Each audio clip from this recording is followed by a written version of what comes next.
मेरे इस जीवन का अर्थ क्या है और मेरे जीवन का उद्देश्य क्या है? इस प्रश्न को पहले समझना होगा, क्योंकि प्रश्न में ही अक्सर उत्तर छिपा होता है। तो मेरे जीवन का उद्देश्य, इसमें पहले मेरे पे एम्फसिस देते हैं। ये मैं जिसका जीवन है वो कौन है? क्योंकि इस मैं के अस्तित्व के अराउंड ही उसका पर्पस भी रिवॉल्व करता है। और आवश्यक है कि आप ध्यान से सुने इस पूरे डिस्कोर्स को, क्योंकि इसी मैं इसी उद्देश्य से बना रहा हूं कि आपके जीवन को एक नई और सही दिशा मिले। तो सबसे बेसिक से शुरू करते हैं। हम सबके अंदर एक पशु है, जानवर है, क्योंकि हम पशु से ही इंसान बने हैं। यही शिव ने तंत्रों में समझाया है। तो वो जानवर जो इवॉल्व हुआ वो कहीं गया नहीं है, वो अभी भी हमारे भीतर है। और इस पशु के दो उद्देश्य हैं, सरवाइव करना और रिप्रोड्यूस करना। और सरल शब्दों में दुख को, कष्ट को अवॉइड करना और सुख को पाना। जो भी काम एक जानवर करता है उनके पीछे यही दो इच्छाएं हैं, दुख को दूर करना या सुख पाना। कभी कभी जानवर छोटे मोटे दुख को भी सह लेता है बड़े सुख को पाने के लिए, या बड़े दुख को अवॉइड करने के लिए। जैसे अपने शिकार के पीछे दौड़ना भूखे रहने से बेहतर है। तो अगर आपका भी जीवन ऐसा ही है, अगर आप भी केवल दुख को दूर करने के लिए या सुख देने वाले कर्म कर रहे हैं, तो आप भी केवल पशु ही हैं, दो पैर वाले पशु। अगर आप किसी प्रकार से पैसा कमा रहे हैं, लेकिन बस पैसे कमाने की इंटेंशन से, और आपको वो जॉब या बिजनेस पसंद नहीं है, आप बस पैसे चाहते हैं खुद के सर्वाइवल के लिए या लोगों को इम्प्रेस करने के लिए या सुख भोगने के लिए, तो आप पशु हैं। लोगों को हम इसलिए इम्प्रेस करते हैं क्योंकि पशु को कहीं ना कहीं पता है कि झुंड में रहने से और झुंड का आकर्षण बने रहने से उसके जीवित रहने और संभोग करने की संभावना बढ़ जाती है। तो भले ये इंसान के जीवन में अब रेलिवेंट ना रह गया हो, मगर वो पशु आपके भीतर से गया नहीं है। तो एक मैं ये पशु है जिसका उद्देश्य है पेन अवॉइडेंस और प्लेजर सीकिंग। इसे काम कहते हैं। पशु सब कुछ इस काम की पूर्ति के लिए करता है, जो रिलेटेड है सर्वाइवल एंड रिप्रोडक्शन से, जीवित रहना और बच्चे पैदा करना। लेकिन क्यों? पशु ये क्यों चाहता है? शारीरिक सुख पाना या बच्चे पैदा करना हमारा लक्ष्य नहीं है। अगर होता तो हम कब का सेटिस्फाई हो गए होते, लेकिन लोग नहीं होते हैं। जीवन में चाहे आप कितना भी सुख पाले, कुछ ना कुछ बाकी रह ही जाएगा। लोग बुढ़ापे में भी अपने हवस से मुक्ति नहीं पाते। सुख अगर आपका उद्देश्य है तो आप गोल गोल घूमते रहेंगे अंत तक। जीवित रहना भी आपका वास्तविक उद्देश्य नहीं है। अगर होता तो आप इमॉर्टल होते, अमर होते। शरीर आपको किसी और उद्देश्य के लिए दिया गया है। तंत्रों में शंकर ने गौरी माँ से कहा है, शतम जीवित मत्यलपम निद्रा स्यादार्ध हारिणी बाल्य रोग जरा दुखैर्धम तदपि निष्फलम। 100 साल का जीवन भी बहुत छोटा होता है, क्योंकि इसका आधा हिस्सा नींद में बीत जाता है और शेष आधा हिस्सा बाल अवस्था, बचपन, पढ़ाई, रोग दुख, वृद्धावस्था और ना जाने क्या क्या व्यर्थ कर देता है। यह क्षणभंगुर शरीर आपको किसी और उद्देश्य से दिया गया है। तो हम वास्तव में क्या चाहते हैं? इसका आंसर मैं थोड़ी देर में करता हूँ। किसी ने पूछा था कि मुझे महसूस होता है कि मैं आध्यात्म के कारण पीछे छूट रहा हूँ और मेरे सारे दोस्त आगे बढ़ रहे हैं। मैं भी एक समय में ऐसा ही महसूस करता था, लेकिन पता है क्या, आज से 25-30 साल बाद उन सारे दोस्तों को एहसास होगा कि पूरे जन्म वो सीढ़ी चढ़ते रहे, लेकिन जब ऊपर पहुंच गए तो समझ आया कि ये सीढ़ी तो गलत थी। इसको मिड लाइफ क्राइसिस कहते हैं। और तब इंसान कुछ नहीं कर पाता, अपना बाकी जीवन डिप्रेशन में गुजार देता है। इंसान को एहसास होता है कि उसको क्या चाहिए था, ये उसने कभी फिगर आउट किया ही नहीं। लेकिन क्योंकि सब भाग रहे थे, सब सीढ़ी चढ़ रहे थे, तो वो भी भागने लगा। और जो सब चाह रहे थे वही चाहने लगा, क्योंकि उन्हीं लोगों के साथ रहना था। झुंड में रहने की पशु प्रवृत्ति। अब झुंड में रहना है तो उन्हीं के जैसे बन जाओ। और वो जो गलत सीढ़ी चढ़ चुके हैं ना, वो कभी पब्लिक में एक्सेप्ट नहीं करते हैं कि उनका जीवन व्यर्थ रहा। क्योंकि अहंकार, ये मानना कठिन है कि हम गलत थे। लेकिन हाँ, अकेले में जब हम अपनी आखिरी सांसें गिन रहे होते हैं तो ये ईगो कहीं ना कहीं टूट जाता है। तब हम एक्सेप्ट करते हैं।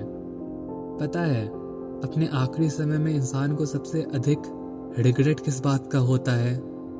जो एक ऑस्ट्रेलियन नर्स ने नोटिस किया था हॉस्पिटल में मरते हुए लोगों से बातें करके, कि I wish I had the courage to live a life true to myself and not the life others expected of मी।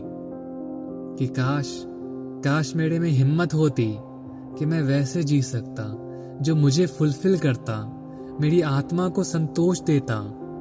लेकिन मैंने अपना जीवन व्यतीत कर दिया दूसरों के एक्सपेक्टेशन पे खड़े उतरने की कोशिश करते हुए, दूसरों को इम्प्रेस करने में, समाज के दबाव में।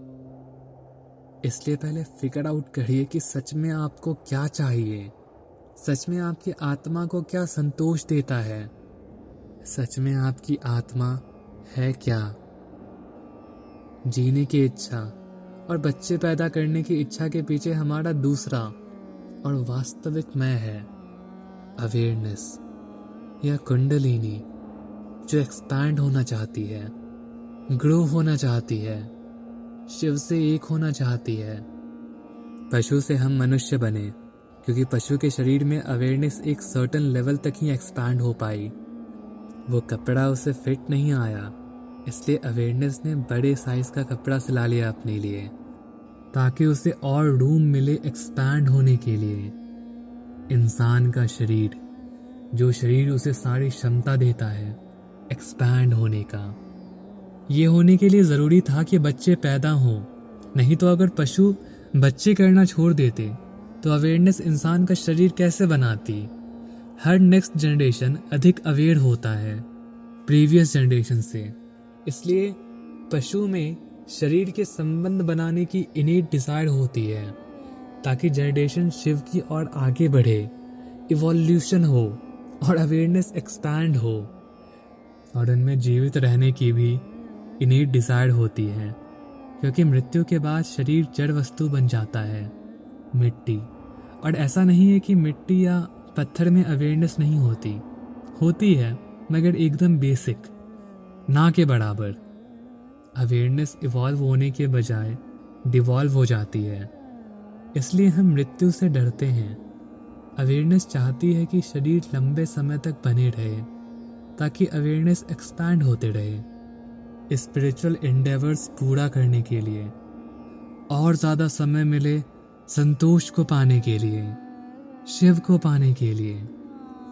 ये अवेयरनेस है, हमारा दूसरा मैं। और इसका उद्देश्य है एक्सपैंड होना। एक्सपेंशन को संस्कृत में तंत्र कहते हैं और स्वयं के एक्सपेंशन को स्वतंत्र। ये है हमारा वास्तविक उद्देश्य, स्वतंत्रता, मोक्ष। अवेयरनेस का एक्सपैंड होके शिव से एक हो पाना, यही परम संतोष है। स्वतंत्रता का अर्थ होता है अपने सभी बंधनों को तोड़ डालना, अपने सभी लिमिटेशन से ऊपर उठ जाना। कुछ भी आप पे हावी ना हो पाए, ना गुस्सा, ना हवस, ना सुख, ना दुख। आप कर्म करें, लेकिन अपने कर्म से आइडेंटिफाइड ना हो। कर्म आपका शरीर करता है और अभी आप स्वयं को अपना शरीर मानते हैं। इसलिए आपके कर्म आपकी पहचान बन चुके हैं और आप कर्म बंधन में बंधे हैं। इससे मुक्ति तभी संभव है जब आप शरीर से आइडेंटिफिकेशन त्याग दें और अपने वास्तविक स्वयं को पहचानें। ये है मोक्ष, आपका प्रथम उद्देश्य। अभी मैंने आपको काम और मोक्ष के बारे में बताया, जो हाईएस्ट, उच्चतम और नीचतम, लोएस्ट गोल्स हैं। एक हमें पशु की ओर ले जाता है, एक शिव की ओर, लेकिन इन दोनों के बीच आता है अर्थ और धर्म। अब ऐसा तो नहीं है कि हम सिर्फ पशु हैं या सिर्फ अवेयरनेस हैं। हम एक इंसान भी हैं। हम किसी के बेटे हैं, किसी के भाई या बहन हैं, मित्र हैं। हमारा एक नाम है, एक रूप है, एक बैक स्टोरी है। हालांकि ये नाम, रिश्ते इत्यादि कभी ना कभी मिले हैं और उसी तरह ले भी लिए जाएंगे। अवेयरनेस ही सत्य है, वही परमानेंट है। लेकिन अभी मनुष्य इस सत्य से अवगत नहीं है, इसलिए वो मनुष्य है। और इस तीसरे मैं का, इस मनुष्य मैं का एक तीसरा उद्देश्य है धर्म। एक एनलाइटेंड बीइंग हमेशा शिव से आइडेंटिफाइड नहीं रहता, हमेशा शिवोहम की स्थिति में नहीं रहता।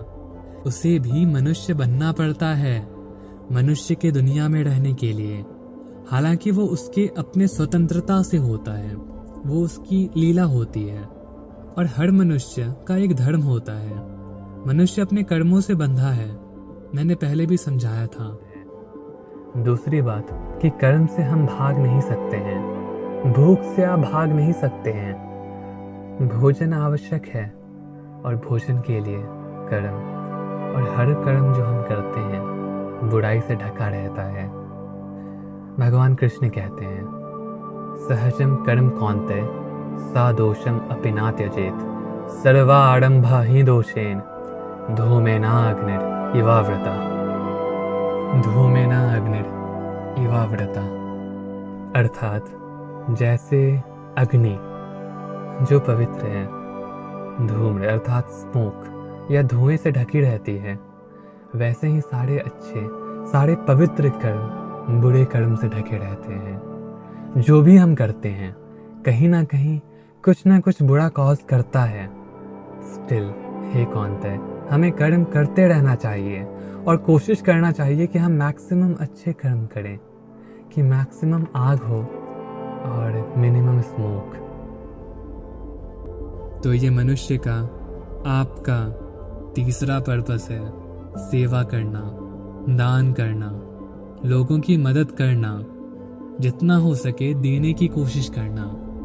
कबीरदास ने कहा था, मेरा मुझ में कुछ नहीं, जो कुछ है सो तेरा, तेरा तुझको सौंपता क्या लागे है मेरा।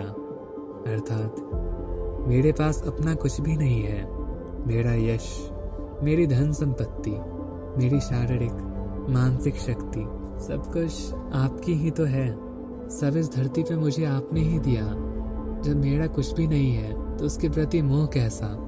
आपकी दी हुई वस्तुओं को मैं आपको ही समर्पित करता हूँ। इसमें मेरी क्या हानि है, इसमें मेरा अपना लगता ही क्या है, कुछ नहीं। और यही मेरा धर्म है एज अ ह्यूमन बीइंग, कि जो भी मैंने आपसे लिया है, इस संसार से लिया है, अपने माता पिता से लिया है, उससे जितना अधिक हो सके मैं उनको वापस लौटाऊं, मैं उनकी सेवा में लगाऊं। यही धर्म है। भागवत पुराण में लिखा है, इन भाग्यशाली पेड़ों को देखो जो बारिश, हवा, गर्मी और बर्फ से हमारी रक्षा करते हैं। इनका जीवन केवल दूसरों के हित के लिए है। इन वृक्षों का जन्म वरदान है, क्योंकि वे महान आत्माओं की तरह सभी जीवों को सहारा देते हैं।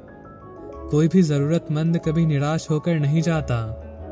अपने पत्ते, फूल और फल, छाया और जड़, छाल और लकड़ी, अपनी सुगंध, रस, राख, गूदा और अंकुर, वे अपना सब दे देते हैं। उसी तरह अपने जीवन, धन, बुद्धि और शब्दों से सदैव सभी प्राणियों के कल्याण के लिए कर्म करते रहना चाहिए। यही जीवन की पूर्णता है। एक बार रामचंद्र ने हनुमान से पूछा कि हनुमान तुम कौन हो? हनुमान ने कहा, हे राम, जब तक मुझ में मैं की भावना है तब तक मैं आपका सेवक हूँ, तब तक मैं बस आपका अंश मात्र हूँ। परंतु हे राम, जब मुझे सत्य का ज्ञान होता है, जब मैं अपने मैं से मुक्त होता हूँ, तब मैं ही आप हूँ और आप मैं। तो जब तक मैं मनुष्य हूँ, जब तक मैं संसार में हूँ, मैं ऐसे जीऊंगा जैसे मैं शिव का दास हूँ, क्योंकि मैं हूँ। शरीर और मन और अहंकार ये आत्मा का दास है, आपके वास्तविक स्वयं का दास है। कभी भी इन्हें मालिक बनने मत दीजिए। जीवन को सेवा भाव से व्यतीत करें, क्योंकि आपका वास्तविक स्वयं ये संपूर्ण संसार है। तो जब तक आप जीव हैं, सभी के कल्याण के लिए कर्म करते रहें और इसी से मुक्ति का मार्ग खुलेगा। आप अपने मन और शरीर के नियंत्रण से ऊपर उठ पाएंगे। जब आप ऐसे सेवा करते हैं जैसे कि संसार के हर जीव आप ही हो, तो आपका आपके शरीर से आइडेंटिफिकेशन टूटता है। धीरे धीरे तब हमें अपने वास्तविक स्वयं का अनुभव होता है। ये भी कहा है माता पार्वती से भगवान शंकर ने, तद गोपितम स्याद यत्नेन धर्मो ज्ञानार्थमेव च ज्ञानंच ध्यान योगार्थम सोचिरात परिमुच्यते। जब तक आत्मा मनुष्य के शरीर में है तब तक उसे धर्म के अनुकूल जीना चाहिए। अपने धर्म का पालन करते रहना चाहिए, क्योंकि धर्म ज्ञान की ओर ले जाता है और ज्ञान ध्यान और योग की ओर ले जाता है और अंततः मुक्ति की ओर। हाँ, इसके लिए पैसों की भी आवश्यकता पड़ती है और वो मनुष्य का चौथा उद्देश्य है।